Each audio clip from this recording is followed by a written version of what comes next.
귀한 찬양을 감사드립니다. 인사 나누겠습니다. 새해 하나님 축복 많이 받으세요. 오늘 우리에게 좋은 일이 일어납니다. 우리는 복받은 하나님의 자녀입니다.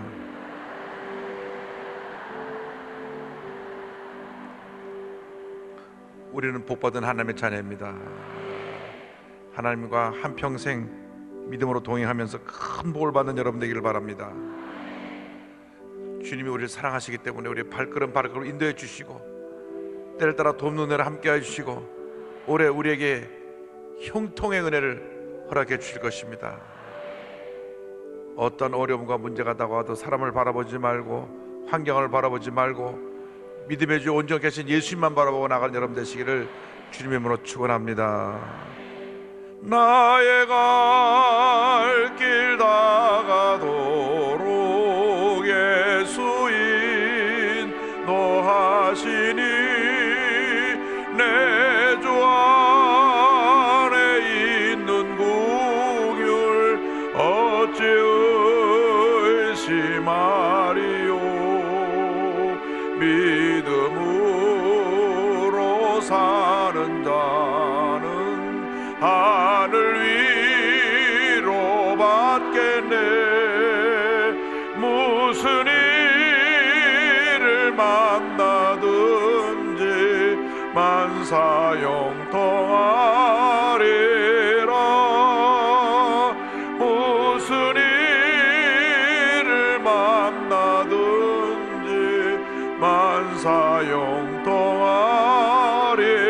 만사형통하리라. 나의 갈 길 다가도록 예수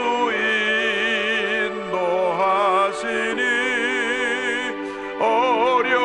어려운 일 당함 때도 족하는 해 주시네. 나는 심히 고단하고 영혼 매우 가라나. 나의 앞에 반석에서 샘물 나게 하시네. 나의 앞에 반석에서 샘물 나게 하시네.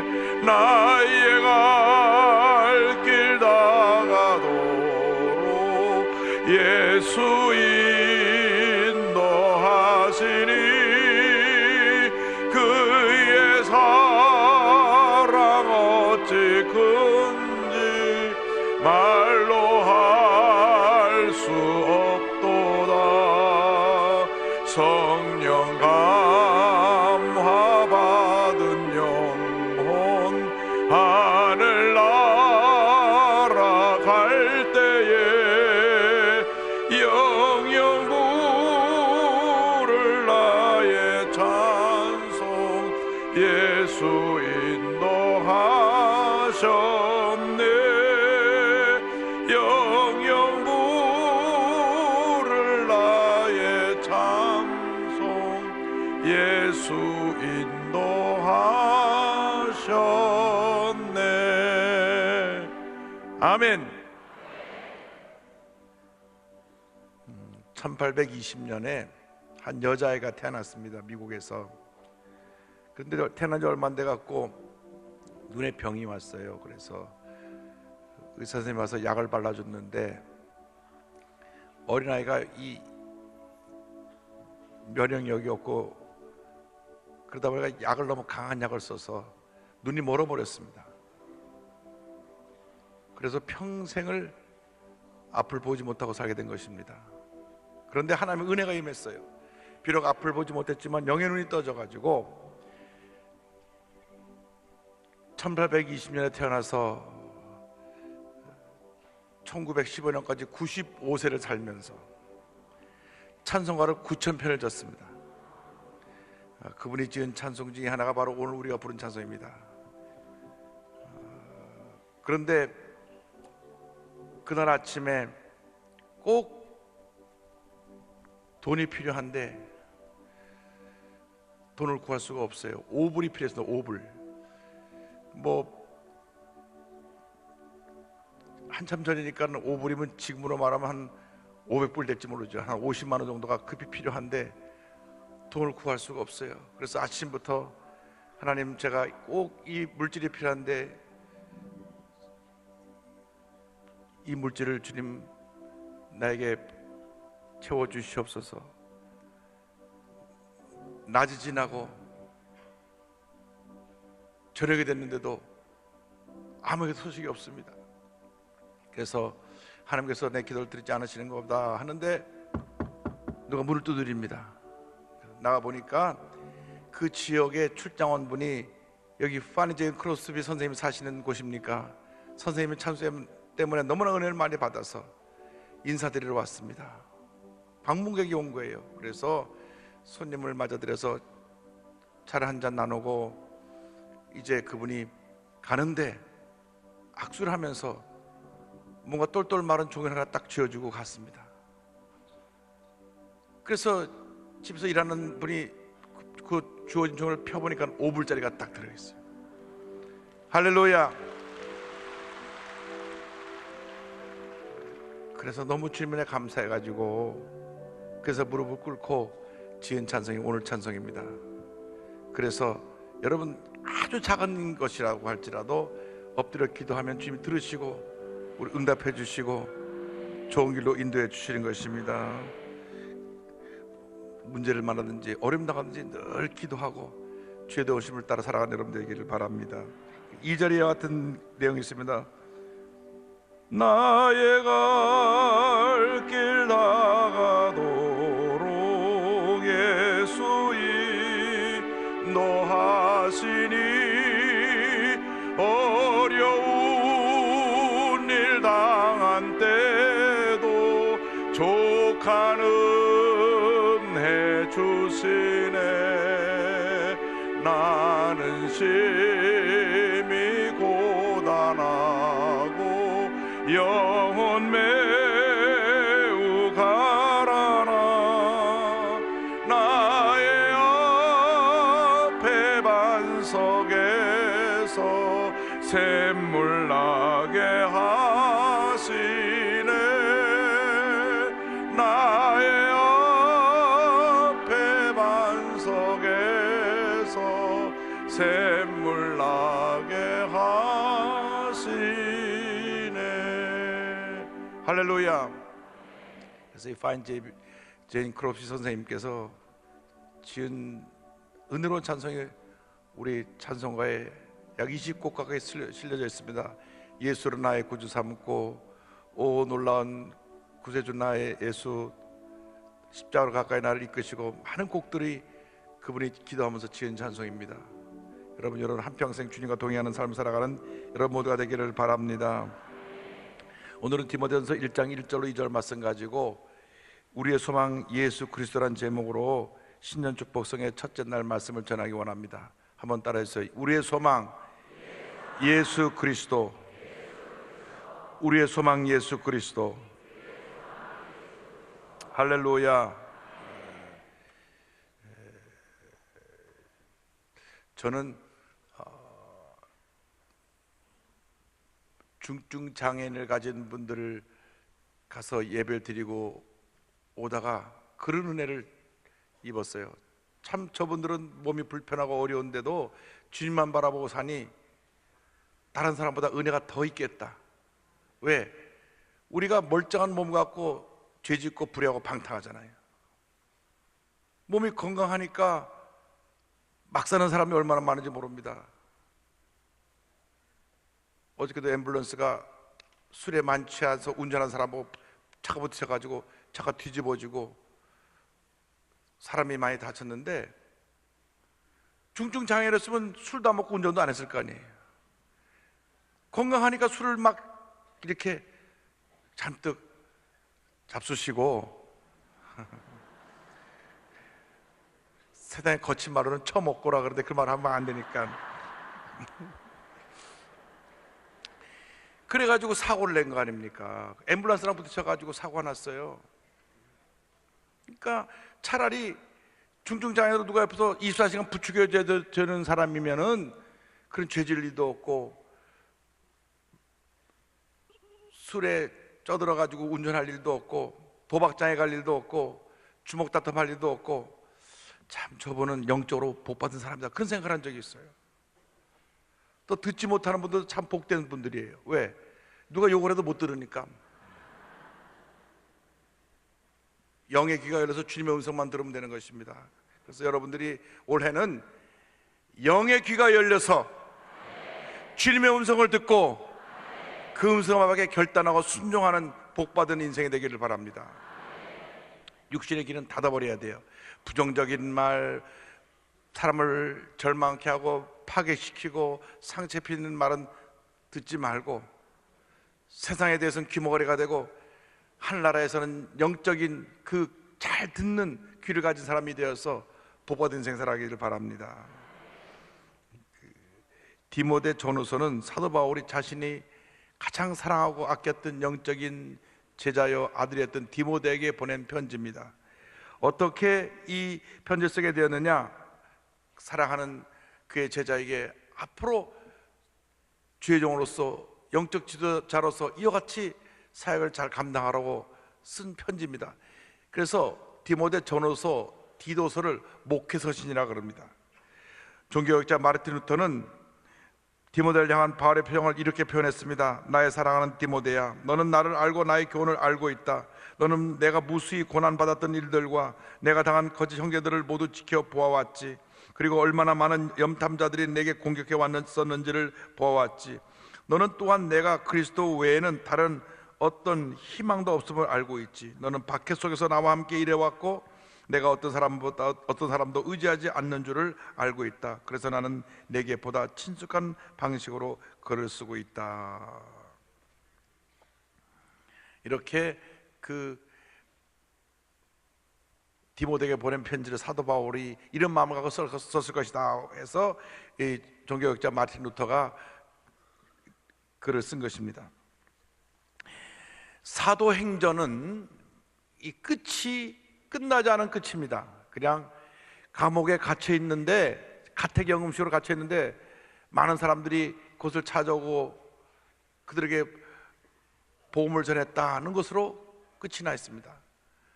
그리고 나서 잠시 풀려났다가 다시 붙잡혀서 재판받기에 대기하고 있다가 그 유명한 로마 네로 황제 시대에 약 AD 60년에서 62년 사이로 보는데 그때 참소형을 당해 죽습니다. 순교합니다. 로마 시민권자였기 때문에 십자가 형틀이나 그 짐승의 밥이 되게 하거나 불을 태워 죽이는 화형의 사형을 취하지 않고 그냥 못 베어 죽이는 그러한 사형을 내렸습니다. 사도 베드로는 유대인이었기 때문에 십자가 달려 순교했는데, 십자가 달려 며칠 동안 그 온갖 고통을 느끼면서 죽어가는 것입니다. 죽음의 고통을 최대한도 느린 최고의 형이 십자가형이고, 그 다음에 짐승 불에 태워지는 화형이고, 그 다음 짐승의 밥이 되어 죽게 하고, 그 다음 로마 시민권장 그래도 예우해 준다고 어차피 죽는 것인데 목을 베어서 죽이는 참수형을 당합니다. 이 네로 황제 시대에 사도 바울도 순교했고 베드로도 순교했습니다. 그 전설에 따르면 베드로는 내가 어떻게 예수님과 똑같이 십자가에 달려 죽을 수 있느냐, 나를 거꾸로 달아달라 그래서 거꾸로 달려 죽었다고 합니다. 그래서 이 디모데서는 저는 목회자인 디모데에게 어떻게 바른 교훈을 전할 것이며 이단들을 어떻게 경계할 것이며 어떻게 그리스도인들이 살아갈 것인가, 이러한 내용을 담고 있습니다. 먼저 우리의 소망이신 예수 그리스도에 대해서 함께 생각해 보기 원합니다. 1절 우리 다 같이 보겠습니다. 우리 구주 하나님과 우리의 소망이신 그리스도 예수의 명령을 따라 그리스도 예수의 사도된 바울은. 우리의 소망이신 그리스도, 할렐루야. 그래서 예수님을 믿으면 소망이 있습니다. 예수님 안에서 거룩한 꿈과 소망이 주어지는 것입니다. 죄인들에게서는 죄를 용서받는 소망이 있고, 병자들에게는 병을 고침받는 소망이 있고, 절망에 처한 사람에게는 꿈과 희망을 주는 소망이 있는 것입니다. 예수님은 우리의 영원한 소망이 되십니다. 여러분, 예수님은 변함이 없으세요. 어제나 오늘이나 영원토록 변함이 없으시고, 사랑이 무한하시고, 늘 우리에게 좋은 것을 넘치게 채워주시고, 주님 안에서 믿음으로 승리하며 살 수 있게 만들어주시고, 예수를 믿고 난 다음 하나님의 은혜 가운데 살아가는 모든 것이 하나님의 축복으로 바뀌어지게 되는 것입니다. 그러므로 우리 일생 살아가는 동안 우리의 시선을 딱 예수님께 고정하고 믿음으로 전제해 나가시기를 바랍니다. 히브리서 12장 2절입니다. 믿음의 주요 또 온전하게 하시는 이인 예수를 바라보자. 그는 그 앞에 있는 기쁨을 위하여 십자가를 참으사 부끄러움을 개의치 아니하시더니 하나님 보좌 우편에 앉으셨느니라. 예수를 바라보자 라고 되어 있지만, 영어 NIV 성경을 보면요, Let us fix our eyes on Jesus. 어떻게 되냐면, 예수님께 딱 초점을 맞추고 시선을 고정시켜라 이렇게 되어 있어요. 시선을 딱 고정시켜라. 여러분, 돋보기로 이렇게 태양빛을 봐서 불을 태우려면 딱 초점을 맞춰야 종이가 팍 불이 타는 것처럼, 초점이 안 맞추면 절대 불이 안 붙어요. 우리가 딱 예수님께 초점을 맞추면 절대로 우리 흔들리지 않습니다. 주님의 은혜가 임합니다. 축복이 임합니다. 기적이 임합니다. 치료가 임합니다. 용서가 임하는 것입니다. 그래서 2018년은 예수님께 딱 시선을 고정하고 살아가는 한 해가 되어야 할 것입니다. 교회 나와서 예수님만 바라보고 나와야지, 다른 거 보면 자꾸 마음이 불편해져요. 딱 예수님만 바라보고 나와야 돼요. 그럼 은혜가 임합니다. 물론 성경에 조금 까다로운 분들이 있어요. 그래서 예배 드리러 와서도 큰 소리가 날 때가 있습니다. 그런데 그것도 그분이 그렇거니 하고 말아야지, 그분하고 다투면 또 안 돼요. 은혜 받기 전에 은혜 쏟는 일부터 시작되는 것입니다. 대부분이 좀 자기중심이기 때문에 이거 이해하고 들어주세요. 한번 어디 앉은 다음에 절대 안 움직입니다. 조금 옆으로 아무리 가라도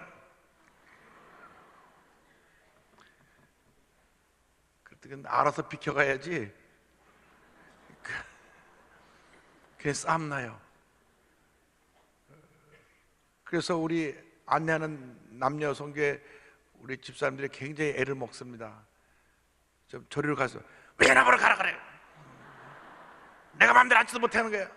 내가 아무데나 앉지 못해서. 어이구, 그러면 말이죠, 언성이 막 높아지는 거예요. 어떤 때는 제가 여긴데도 다 들려, 저에서 소리치는 소리가. 주일 일부 때 보면요, 일부가 조금 이제 2층이 여유가 있거든요. 그래서 2층에 좀 가운데로 모여 앉자 그러는데, 또 성찬식 할 때는 성찬식이 돌아가야 되니까. 근데 저 넓어서 망망대에 혼자 앉아 있는 것을 좋은, 나의 마음속이 늘 평안해 앉아. 누구도 못 건드리는 거예요. 그래갖고 움직이라 그러면은, 아니 내가 예배당에 와서 주님 앞에 편하게 예배드리는데 왜 예배를 방해하냐고. 난 좀 자유롭고 싶다고. 나는 사람들 많은 데 있는 것보다 조용하게 뒤에서 혼자 예배 보고 싶은데 왜 나를 방해하냐고. 그 말씀 들어보면 또 그렇기도 한 것 같아요. 누가 귀찮게 하는 거 싫어하는 분들 있잖아요. 그분은 혼자 저 뒤에 넓은 망망대에 혼자 떡 나룻배 하나 떠가는 것처럼 앉아가지고 그러고. 그런데 제가 왜 이 말씀드리냐면, 그런 분들하고 안내하는 분이 싸울 이유가 없어요. 그냥 앉아서 예배 드리세요. 은혜 많이 받으세요. 됐는데, 일어나세요. 뭐냐, 일어나세요. 그러다 보면 소리가 막 커져. 그래도 끝까지 예배 드리고 가면 감사하죠. 화가 나서 일어나서 가버리면 우리 주님이 너 나한테 왔다 그냥 가냐. 그래서 새해에는 우리 자신도 좀 돌아보고, 그리고 예수님께 딱 초점을 맞추고 주님이 기뻐하시는 모습으로 살아가야 될 것입니다. 미국에서 운전하다 보면 일드라고 하는 사인 있어요. 일드, Y-I-E-L-D. 왜 목사님 처음부터 영어를 자꾸 쓰시나? 국제화 시대니까 영어를 좀 써도 이해해 주세요. 그 뭐냐면 양보, 한번 따라서 양보. 양보 표시가 되어 있는 데는 자동차들이 항상 그 옆에는 차선에게 그 양보 표시에 차선에 들어온 자 있을 때 양보해 주는 거예요. 그러니까 이 길을 내가 들어가겠다고 깜빡이면 좀 양보해 주고, 양보해 주면 절대 사고가 없어요. 그리고 먼저 이쪽을 가게 하고 양보하고 내가 그 길을 뒤따라 들어가도 아무런 문제가 없는데 절대 양보를 안 해준다니까. 그래서 우리 한국에 접촉사고가 많아요. 깜빡이를 깜빡깜빡 뜨면 더 바짝바짝 못 들어오게 한참 벌써. 그래서 한국에 처음 오니까 깜빡이 좀 먼저 머리 뒤를 밀고 그 다음에 깜빡이를 뒤에서 받으면 안 될 테니까 멈출 테니까.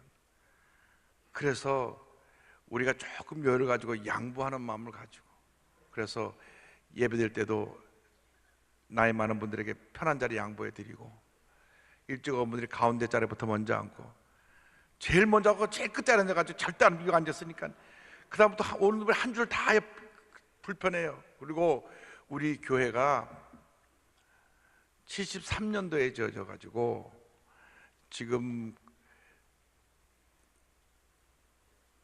44년이 지나고 있네요. 44년이 지나갔어요. 그래서 이 의자 사이가 사실 간격이 그때보다 우리가 잘 먹어가지고 좀 체격이 좋아져서 옆에 자리도 늘어나고 앞에 자리도 늘어났어요. 다 늘어났어요. 그래가지고 좀 좁아요. 그래서 끝에 앉은 분들은 누가 올 때 본인이 가운데로 들어가지 않을 겸 꼭 일어나서 양보를 하고, 그래서 제가 그렇게 했어요. 그렇게 하면은 어차피 불편해서 안 움직일 분이 많으니까 아예 일부 배울 때는 그 극장 가면 처음에 들어올 때 그렇게 자리에 앉혀드리는 식으로 들어올 때 이렇게 따라오세요 하고 앉혀드리라고. 제가 얘기를 이렇게 길게 하는 것은 우리가 예배 드리는 일에 예수님께 초점을 맞춰야 되는데 뭐 자리에 앉는 거, 뭐 이거 하는 거 저거 하는 거 이런 것 때문에 신경 써서 자꾸 초점이 흐려지니까 은혜 받으러 와가지고 은혜를 쏟고 하는 거예요. 주차장에서 그냥 들어간다 못 들어간다 소리치고, 세신자를 데리고 왔다 하면 세신자가 이제 어떻게 하냐 그러고 뭐 이래가지고 그냥 문제가. 그래서 우리가 이제는 올해는 예수님께만 딱 초점을 맞추고 부수적인 것들은 다 양보하고 내려놓고 배려하고 베풀고 그러한 은혜가 있게 되기를 주님으로 축원합니다. 둘째로 우리가 예수 그리스도의 명령에 대해서 생각해 봅니다. 1장 1절에 우리 구주 하나님과 우리의 소망이신 그리스도 예수의 명령을 따라 그리스도 예수의 사도된 바울은. 여러분, 누가 복 받는 사람이냐? 주님의 말씀에 잘 순종하는 사람이 복을 받습니다.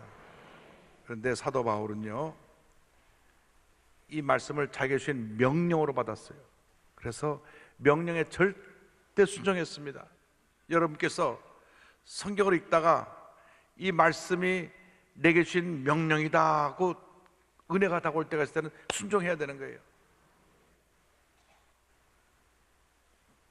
말씀을 듣다가 딱 내게 내 말을 부딪혀오면, 내게 준 선포대마서 들어오면 아멘하고 받고 순종해야 되는 것입니다. 본인한테 깨달음이 올 때가 있어요. 우리 한국 사람에게서 가장 큰 문제가 오늘 아침 신문에 보니까 분노 조절이 안 되는 사회다. 그래, 분노 조절이 안 된다. 이 말 할 때 저거 나한테 하는 말이구나 하면 주님의 명령이에요. 분노 조절하라는 명령이에요. 하루에 10번 이상 화를 내야 속이 편한 분들은 오늘부터 고쳐야 돼요. 모든 게 다 화가 나는 거예요. 근데 이게 화를 자꾸 내다 보면 화가 화를 낳고 또 화가 화를 낳아서 10번이 12번이 되고 15번이 되고 20번이 되는 거예요. 뭐든지 짜증내고 화를 내게 돼 있어요. 그렇게 되면 안 되고, 예수 믿고 나서 우리가 하나님의 은혜 가운데 분노 조절하고 나의 마음 속이 늘 평안해 이렇게 살아야지. 옛날 신윤근 목사님 부흥할 때 나의 마음 속이 늘 언짢다 얼굴에서 인상 쓰면서 그 찬송을 부른다는 거예요. 그렇게 하면 안 되고 정말 내 마음이 평안하고 기쁘고 감사하고 즐겁고 그런 인생을 살아가기를 바랍니다. 예레미야 42장 6절에 우리가 우리 하나님 여호와의 목소리를 순종하면 우리에게 복이 있으리이다. 그래서 말씀에 순종해서 말씀의 인도함을 따라 살아가기를 바랍니다. 시편 110편 105절에 주의 말씀은 내 발의 등이요 내 길의 빛이니이다. 그래서 우리는 주님의 명령에 절대 순종해야 되고, 셋째로 사도 바울은 내가 예수 그리스도의 사도임을 고백합니다. 사도라는 말은 아포스톨로스, 보냄을 받은 사람들, 요즘 말하면 엠베서더, 대사들입니다. 대사. 어제 주일날 잠비아 대사님이 와가지고 예배드리고 기도받고 가셨는데, 저는 그렇게 말로만 듣던 여의도 순복음 가서 예배드리고 있으니 너무나 행복합니다. 아프리카에서는 여의도 하면 성지로 다 알려 있어 가지고 한국 가면 여의도로 가라. 그래서 본인이 다니는 교회 감독님이, 비숍께서 당신 한국 가면 꼭 여의도 순복음교회 찾아가라. 그리고 이제 한국에 와갖고 아프리카 대사들이 다 같이 모이는 모임이 있는데, 그 대사 중에 제일 오래되고 연장자가 앙골라에서 온 대사랍니다. 그 대사가 하는 말이, 당신 교회 나가려면 순복음교회, 여의도 순복음교회 나가라. 그래가지고 야, 이거 하나님 일로 보내셨다고 그래서 오셨어요.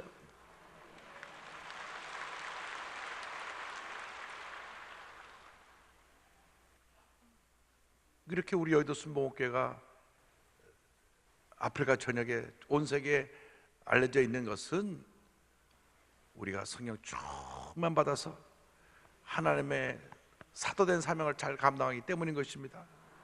사도란 뭐냐? 보냄을 받았는데 대사가 그 나라의 존권을 가져가서 그 나라의 임무를 수행하는 것처럼 우리는 하나님 나라의 대사로서 우리가 어딜 가든지 하나님이 맡기신 사명을 잘 감당하는 우리 모두가 되어야 하는 것입니다. 대사에 대해서는 그 나라에서 그 외교관의 특권을 가지고 보호해주고, 또 그 대사가 전해주는 말을 그 나라 정부가 전해준 말로 굉장히 존중히 여기고 그 뜻을 잘 받들어들이려고 하는 것처럼, 우리가 하나님 나라의 대사가 돼서 사도로서 주의 일을 잘 감당하고 전할 때 하나님 영광을 받으시고 우리의 삶 가운데 큰 은혜가 임할 줄로 믿습니다. 우리는 주님의 대사이다. 대사이다. 할렐루야. 그래서 여러분은 지금까지는 어떻게 예수 믿고 나서 생활하시는지 문제 삼지 않겠습니다만은, 오늘부터는 하나님 나라의 대사로서 대사답게 사시기를 바랍니다. 대사가 감정 컨트롤하지 못하고 다투고 싸우면 안 되겠죠. 대사가 밤낮 사람들에게 욕먹는 일만 하면 안 되겠죠. 대사가 그 나라의 품격을 갖고 있는데, 우리는 하늘나라의 품격을 가진 하나님 나라의 대사들인데 우리가 어설프게 살면 안 돼요. 정말 하나님 보시기에 아름답게 귀하게 그렇게 존경받고 칭찬받는 모습으로 살아가는 우리 모두가 되어야 할 것입니다. 작년에 해외에서 오신 성도님이 우리 교회를 다녀가면서 이 같은 메시지를 남겼습니다. 여의도 교회를 자주 해외에서 올 때마다 다녀가는데 이번에 와보니까 사람들이 밀지 않아서 너무나 감사했대요.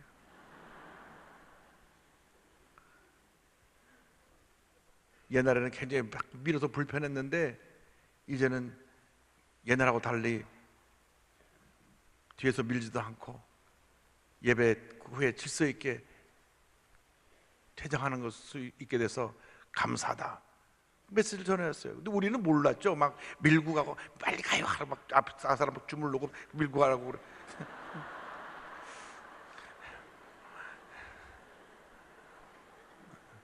그랬는데 요즘 그게 사라져서 감사하다. 여러분, 우리가 모든 면에 칭찬받고 존경받고 사랑받는 모습이 되어야 합니다. 적당히 또 막 살면 안 돼요. 정말 모든 면에 존경받고 사랑받을 모습으로 살아야 됩니다. 말을 해도 행동을 해도 얼굴에 표정을 지어도 늘 사람들에게 감동 주는 모습으로 나가야 돼요. 제가 1978년도에 처음으로 일본을 갔는데 제가 도전받은 게 있어요. 일본이 예수 믿는 사람이 거의 없는데 잘 사는 이유가 이거구나. 친절. 제가 이 친절은 정말 우리가 세상 표현으로 죽었다 깨어나도 못 따라가겠구나. 정말 친절해요. 화내는 법이 없어요.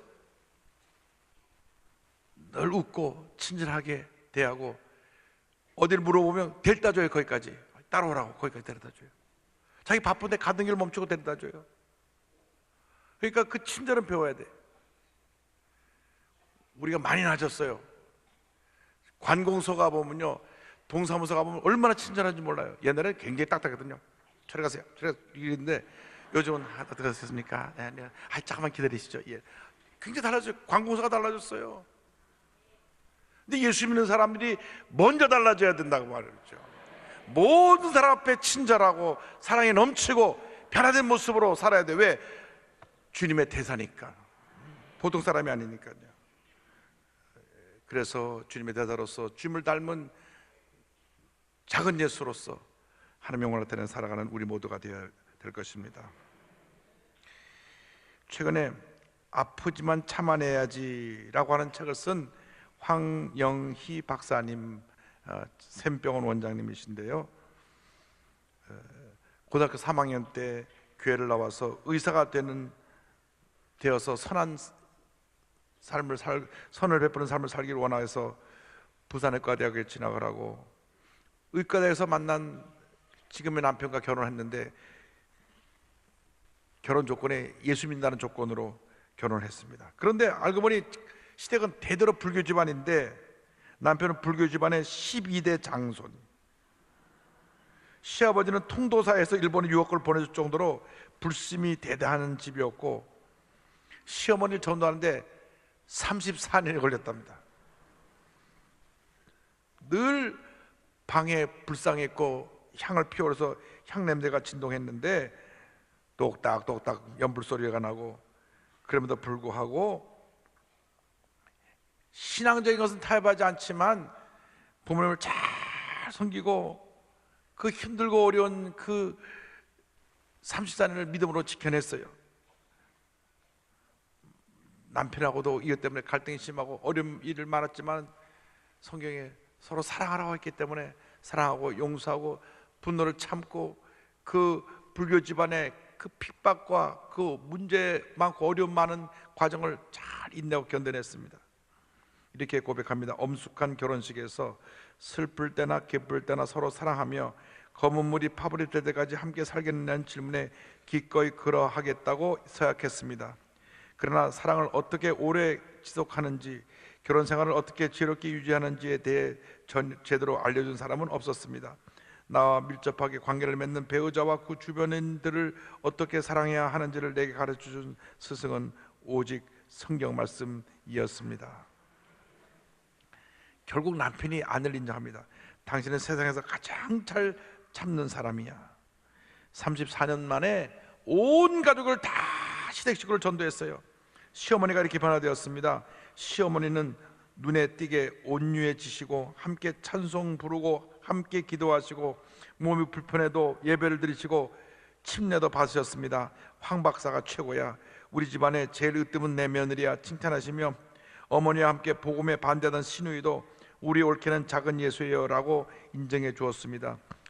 어머니는 그렇게 10년 정도 찬송가 예배 가운데 신앙생활을 하시다가 93세에 천국에 가셨습니다.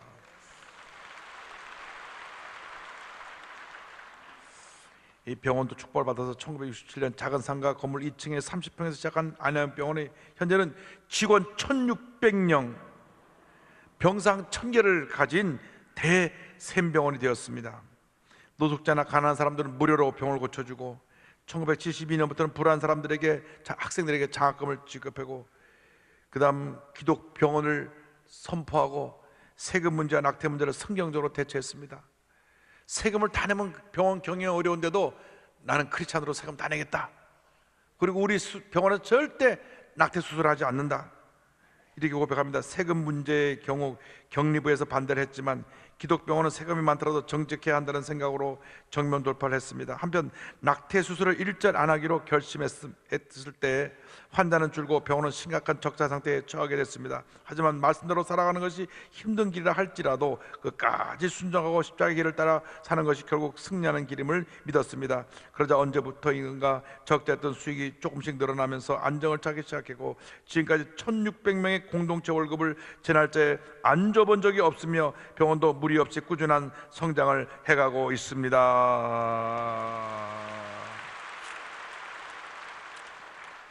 이 방송을 듣고 안양 근처에 사시는 분 다 그 병원 가시기 바랍니다. 지금은 아프리카 미래재단을 만들어서 선교 봉사활동을 하고 있는데요, 50년 동안 가정과 병원의 삶을 이렇게 정리했습니다. 사람들은 이런 내 삶을 두고 결혼과 의사, 신앙생활과 자녀 교육에 있어서 도대체 어떤 비결이 있는지 묻습니다. 그 자녀들이 다 의사가 됐죠.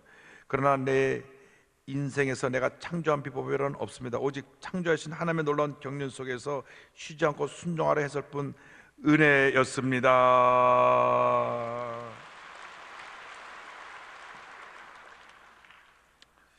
그저 다 주님의 은혜죠. 오늘 마지막 네 번째 주님의 주신 은혜에 대해서 말씀을 정리합니다. 1장 2절에 믿음 안에서 참아들 된 디모데에게 편지하노니 하나님 아버지와 그리스도 예수 우리 주께로부터 은혜와 긍휼과 평강이 내게 있을지어다. 한번 따라하세요. 은혜, 긍휼, 평강. 보통 사도 바울이 편지를 쓸 때 편지를 몇 편을 썼냐면 신약 성경에 13편을 썼습니다. 몇 편이라고요? 13편. 은혜와 평강이 있을지어다고 항상 그렇게 편지하는데 이 디모데서는 은혜와 긍휼과 평강이 있을지어다 이렇게 썼어요. 은혜는 하나님께서 주시는 값없이 주시는 선물입니다. 구원의 은혜, 병고침의 은혜, 형통의 은혜, 다 은혜입니다. 할렐루야. 그리고 평강은 은혜의 결과 우리에게 다가오는 마음의 평안함입니다. 평화로다 하늘 위에서 내려오네. 염려도 근심도 걱정도 주님 은혜 가운데 평화를 누리면 다 사라져 버립니다. 왜? 주님 주신 평화가 있으니까. 그런데 그 가운데 긍휼이라는 것이 들어간 것은 하나님이 우리를 불쌍히 여겨서 모든 문제 어려움 가운데 건져주시고 승리하게 해주시고 우리의 억울함을 다 들어서 해결해 주시고 좋게 만들어 주시는 그 하나님의 사랑을 표현하고 있습니다. 특별히 디모데가 젊어요. 아들 같은 제자인데 너무나 젊어가지고 교회에 나이 많은 분들이 아이고 젊은 목사가 뭘 한다고 이렇게 좀 비협조적인 사람이 있었던 것 같아요. 그래서 성경에 보니까 내가 어리다고 사람들이 업신여기지 않게 하라. 그래서 긍휼이라는 말이 들어간 것 같아요. 사람들이 너를 인정하지 않고 때때로 업신여기 당해도 주님이 너를 긍휼히 보신다. 너를 사랑하신다. 할렐루야. 제가 미국 가서 목회할 때 우리 그 교회 권사님들이 아이고 목사님 밤낮 대학생 같으셔. 그래. 그게 내 칭찬인지 아닌지.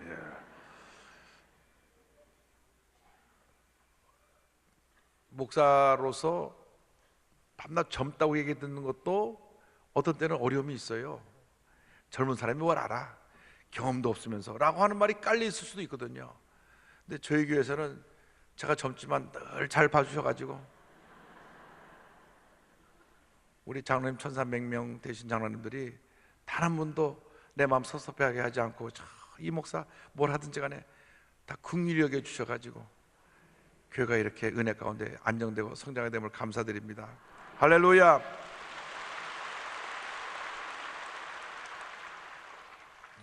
이것이 긍휼이에요. 긍휼. 긍휼이 없었더라면 제가 여기 서 있지 못하죠. 주님이 날 긍휼히 보시고 우리 장로님들이 성도들이 저를 긍휼히 보셔가지고 애처롭게 이 목사 조금이라도 어려우면 안 되지, 아프면 안 되지. 요즘 그 스크린이 좋아져가지고요, 저 스크린을 우리 교회 성도님이 기도하는 가운데 기증해 주셨는데 여기 입술이 터져도 다 나와가지고 목사님 얼마나 과라심 입술에 터졌을까. 얼마나 감사해요. 감사해요. 그 은혜, 그 사랑, 그 긍휼하심을 가지고 우리가 살아가게 될 때 모든 어려움과 문제를 이길 수 있을 줄로 믿습니다. 여러분 모두에게 올 한 해 동안 하나님의 은혜와 긍휼과 평강이 넘쳐나기를 주님의 이름으로 축원합니다. 기도하겠습니다. 사랑과 은혜와 자비가 무한하신 하나님 아버지,